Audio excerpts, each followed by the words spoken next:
Okay, today we are working on a '07 Mercedes C300, and this vehicle came in the shop, automatic transmission, 3.0 liter engine, 722.9 transmission in it, and it came in the shop for no communication from the transmission to the CAN bus system. Let me show you the codes on it. Okay, so this is the list of codes we have here. This vehicle would drive okay at times, and then it would go into fail-safe. So the first thing you want to do is you want to focus on this code right here, circuit 87 under voltage. That's the circuit to apply voltage to the transmission.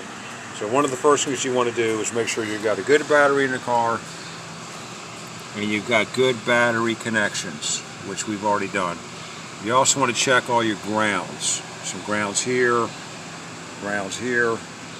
and then if you go on this side of the car, there's a few right here.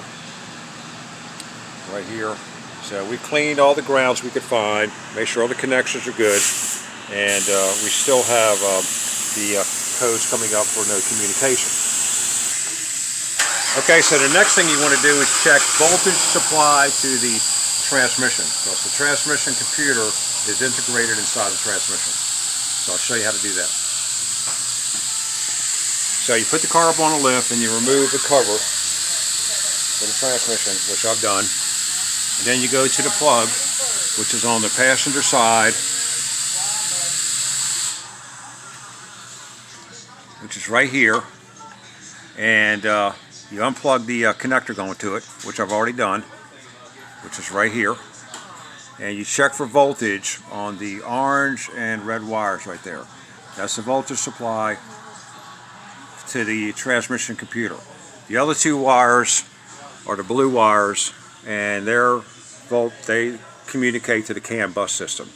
So actually you have on this model you have voltage is on the red wire, black stripe, and ground is on the brown wire right there. So I've already hooked into that, and then you turn your key on to see if you have voltage, which it looks like we have voltage right here. That's the key on right now. You don't have to start it, just turn the key on. So if you have voltage going to your transmission and you have no communication issues like that, then most likely what's going on is you have a problem inside the unit with the transmission computer, or the Medtronic unit they call it. Okay, I went ahead and plugged it back up, and this is what it looks like when you pull the covers off and you get to the connector. So you just release the tab and unplug it to check your voltage supply. Okay, so if you have a good voltage supply to the transmission like we just checked, then you have an internal transmission concern with the computer inside of it. And currently these are only being serviced by the dealer. We're doing some research now to find somebody in the aftermarket that's fixing them. Thanks for watching. Like, subscribe, have a great day.